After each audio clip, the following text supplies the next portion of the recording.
G'day guys, Peter from Team Low Range 4x4 here, and today I'm going to be talking about why I've replaced my Adventure Kings Dominator X 7.2 horsepower 12,000 pound winch, big mouthful there, with a brand spanking new Warn VR10S.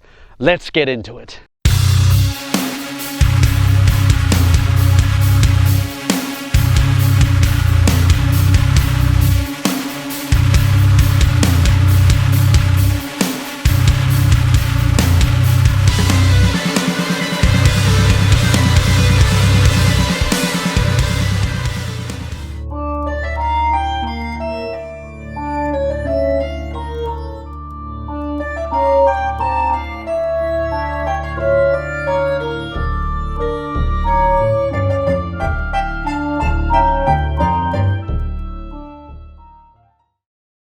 Okay guys, in a nutshell, when I was out four-wheel driving with my wife, I went out for a recovery. If you haven't seen it already, out, in. And the winch failed on me. That was the Adventure Kings 7.2 horsepower, 12,000 pound winch, which is a mouthful to say, as I mentioned before. Anyway, I decided to think about, what am I going to do? Am I going to replace it with the same winch? Because you know what? For the money, it sounds pretty good. In fact, there's a few winches on the market these days, thanks to the boom in all four-wheel driving pretty much around the world.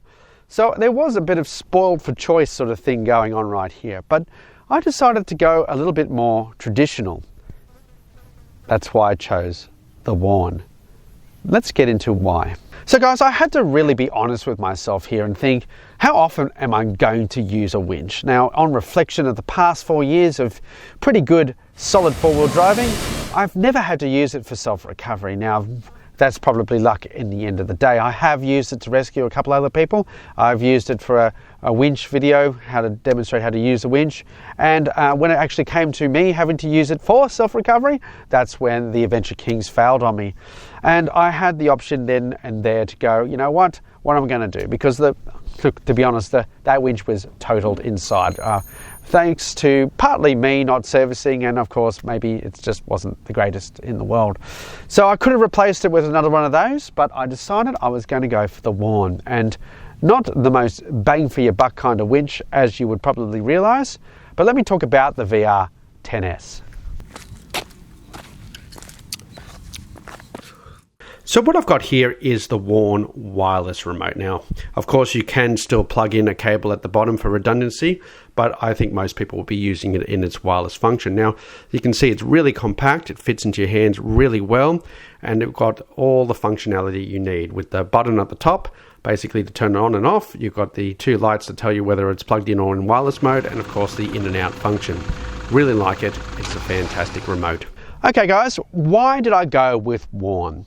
It's not the cheapest brand out there. Now the reason is very simple. It's because Warn specialize in recovery equipment. They specialize in it. That's what they throw their money into developing. Whereas other companies like Adventure Kings throw their lot in. You can buy pots and pans and toasters and probably other things that I'm not even aware of, maybe even knife and forks from them. So they've got their lot in everything in the adventure category, whereas Warn are mainly focused on the recovery gear. They do have other bits and pieces like wheels and stuff like that. So this is the S model of the VR10. That stands for synthetic rope. Now, why did I choose synthetic? First of all, I like synthetic because of the fact that if a worst case scenario comes and you get all tangled or the winch fails like it did with the Adventure Kings, you can then cut the rope. Secondly, synthetic is just better for if things snap, the energy, is dissipated differently and all that kind of stuff, especially, which I always would recommend having some sort of dampener put on there. Whatever you might use is up to you. But I like those two features, and I would always go for a synthetic rope over a steel cable these days, because also, as you can probably see here, you don't need all the wheels and pulleys. You've just got the actual winch feed like this, and this also comes with your brand new VR10S. Okay guys, there's not much more I can really add there except for the fact that, I'm really happy with the purchase. Now, I will say the one negative is I wanted a 12,000 pounder to basically, match what I had before. But, you know, that's one of the downsides of choosing a winch after you've got your bull bar. So if you're in the position of getting a bull bar and a winch at the same time, just keep that in mind. But I am pretty happy with the winch. Now, I haven't had a chance, obviously, to try it out in the bush yet, but I'm going to try and replicate the same sort of, you know, winch test I did with the Adventure Kings, so I can then give a comparison as well as, you know, see how everything goes. All right, guys, we're well over the 1,000 subscriber mark now, and I really want to thank you all so much for that. Your support means a lot to us.